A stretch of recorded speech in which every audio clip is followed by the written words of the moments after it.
Hey, welcome to Ice Age TV, Saturday morning adventures in the Jeep Grand Wagoneer Series 1 2022 Hurricane Inline 6 Twin Turbo Black with the white color interior. Hey, everybody's following my channel.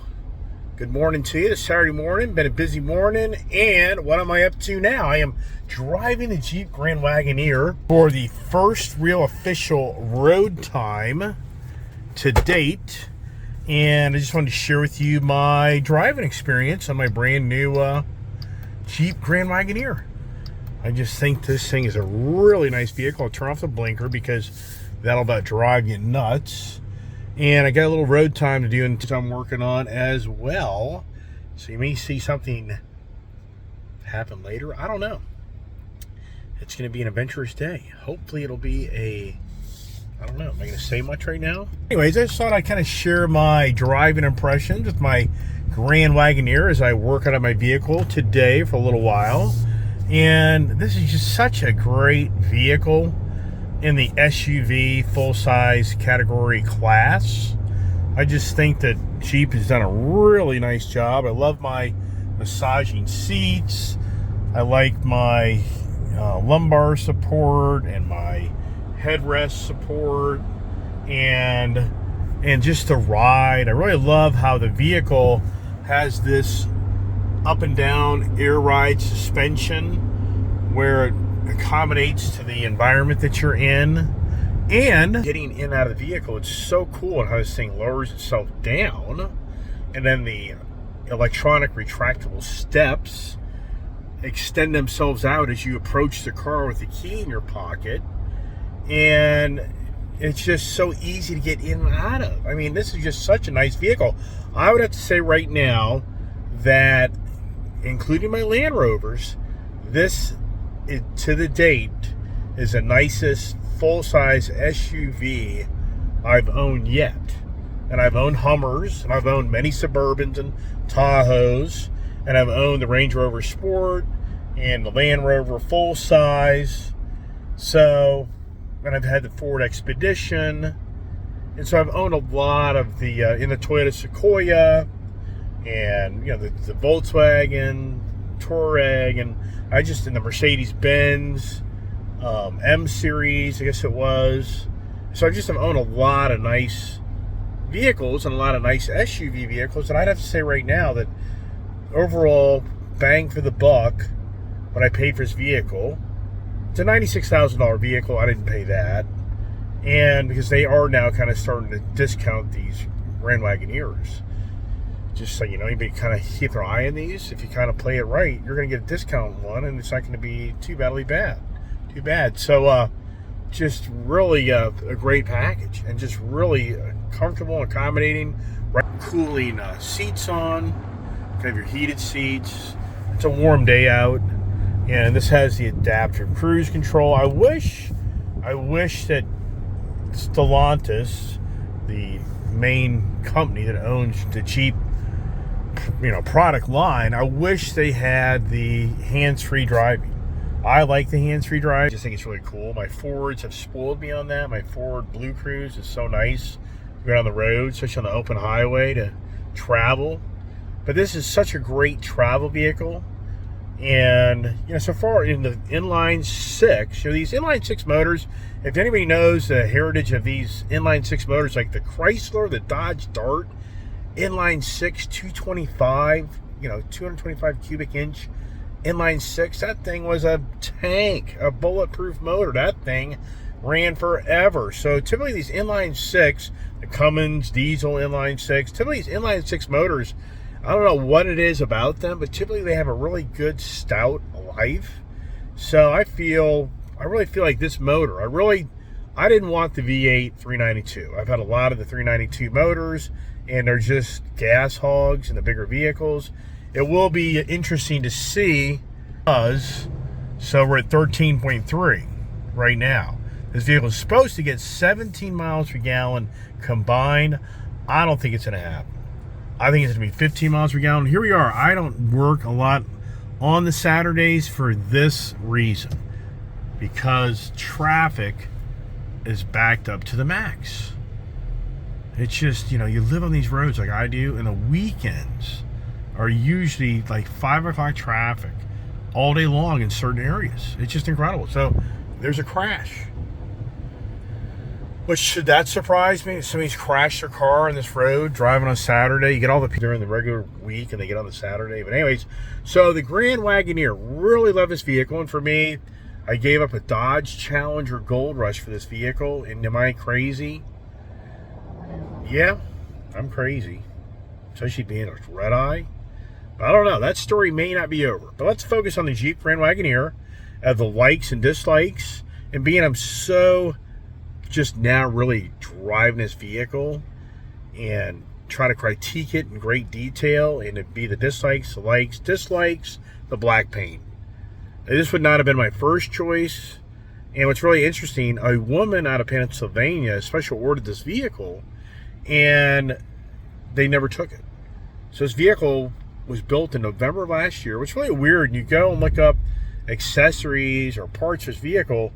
The 2022 was such a late delivery of this new Hurricane i6 twin turbo motor that has 505 horsepower and like 530 foot-pounds of, you know, foot torque. I believe that's the specs. Could be off a little bit.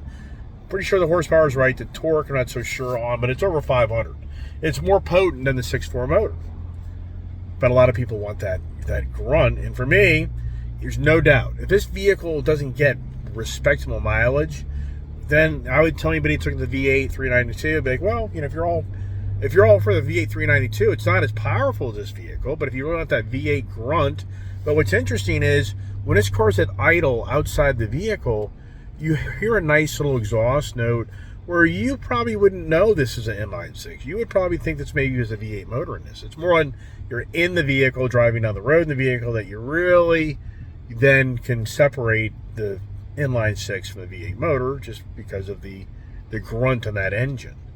So as far as the likes go, I love the color interior of this vehicle. I like the air ride suspension that raises and lowers the vehicle to accommodate the different driving, different modes that you can go to and from. I like the massaging seats, the cooled air conditioning seats or the heated seats. I like the lumbar support. I like how these headrests adjust to you, frontward, backward, angle. I like how down here, this seat actually moves out to give you more support on your lower leg, which that's really good for your seating posture. This here, kind of confusing because all the controls are over here. We're also used to having everything over here. So you're kind of reaching for this at first, but it's nice. So that's a nice feature. The window, or I should say the windows, that's nice. The mirror control. I like the little convex mirrors built in to the Jeep Grand Wagoneer. That's a great idea. As I always buy the convex mirrors. And these big vehicles, you really need the convex mirror setup. Nice overhead setup for your moonroof. That's a really nice feature. You got the LED spotlights for your at nighttime, which that's a nice feature. You got the home link. That's just, you know, very common. We've got our LED lighting for there. I guess you've got your you got your entertainment screen over here for somebody else to watch the watch things. I'm so new to this vehicle that this should have a hold button, and it would be under this vehicle settings probably here, and this isn't good. So I am literally stuck in traffic. That this just really so driving these safe park signs. So I don't know. I don't see that. I'm not going to take a lot of time on all of that. Like I want to see the I can't even think what I was going to say. So yeah, here's the power side steps. I want the automatic brake. A lot of my other Ram and my other Jeep that I own, the Grand Cherokee, you have a brake control here, meaning that when you put the car in park, when you go to park, the car automatically puts the vehicle in brake mode, electric brake, e-brake, and then when you put it in drive, it automatically takes it out. So you're not constantly having to pull this button. It has adjustable pedals for your brake and your gas. That's really nice. I think the steering wheel set up well. Wow, this is a major accident. I mean, I'm literally locked down on this. I'm about to go to my CarPlay. I like the CarPlay screen. So something radically has happened here that's just totally shut down the road. And when do I turn around and go the other way? Because this is obviously just an accident happened. So now you have to say to yourself, wow, what do I do, right? Well, I'm doing my YouTube video for the moment, so I'll just kind of continue to stay here. This has the rear entertainment screen. That's something I would not have bought because I don't have a bunch of young kids. So the woman that ordered this obviously had young kids, because that's really a throwaway of money for me. Can't see my kid being back there that much in this. Long road trip, debatable. I like the theme of all the wood trim. I think it's elegant. I think they did a good job on this, having that really upscale type of feel. This really does feel like an elegant, upscale vehicle. Very plush. I like the instrumentation on it. That's really cool. There's a lot of features yet that I just haven't had the time to really even look at. So here's something interesting. Look at that there. So that shows you that. So that's pretty cool. So wow, that's pretty interesting on how that operates. Interesting. So I'm learning things as you're watching my video. Isn't that something? As I sit here in traffic. So I guess you can go back to the regular thing here. So yeah, so anyways, share the excitement of the Wagoneer. I feel like the power is really good for the size vehicle this is. I mean, this is a lot of vehicle. And once again, what I'm really going to be intrigued on is what is the real deal in the fuel economy and this type of stuff here. Can I get much fuel economy because I'm just now sitting idling, and even the point that the automatic off and on that you can activate, deactivate is right here. Oh, here's the auto hold. Okay. Auto hold. There you go. See, I want that. So you see, there's just a lot of things that I'm doing. And here's another thing here is this here. What is this here now? The trailer tow. So I'm trying to, the person that ordered this car, I don't see the trailer tow electric brake controller. So this has a tow package on it. This is supposed to tow like 9,000 pounds. But I don't see the electronic brake controller. And it'd be really cool if it was built into this. That would be pretty cool. So now I'm on the hold. So now see, I don't have my foot on the gas pedal. And so now I just give it gas and it goes back. So that's a nice thing to kind of relieve a little bit of the stress of you having to hold the brake the whole time. And of course, it's got the electronic, steering wheel up and down. It's got the memories for if you're driving the car, your wife or whoever's the second driver. It's got the electronic dimming mirror, but it doesn't have the electronic digital mirror. So this is a Series 1 Wagoneer Series 1 package. You can get the Jeep Wagoneer Series 2 and Series 3, and that comes into more technology, like the nighttime driving capability screen where you can see the animals and pedestrians at nighttime. And you get the digital rear, goes to the camera capability. But the cars get very expensive. My goal has been to get a Grand Wagoneer for like $90,000. And I would be really happy with that. I didn't want to pay $110, $112. And I've sat on the sidelines for quite a while waiting to finally find the deal. And this is the car I found that I really feel like I really got the package I want, with the exception of the color of the paint. I would have gotten a lighter colored interior because these black big SUVs, once they get worn up, they're so difficult to cool down. I don't live in Florida all year round, but I'm in Florida a lot. So when this thing's down in Florida, there's no doubt this thing's going to be extremely hot, which is unfortunate. But at the same time, it is what it is. And for the numbers I got in the car, it's just well worth it. And I got a 2022 leftover. My understanding is this same vehicle for 2023 is going to be more money. Now, how much more it is, I really don't know. My guess would be $3 grand. I would guess a 3% maybe. Is it $5 grand? I don't know.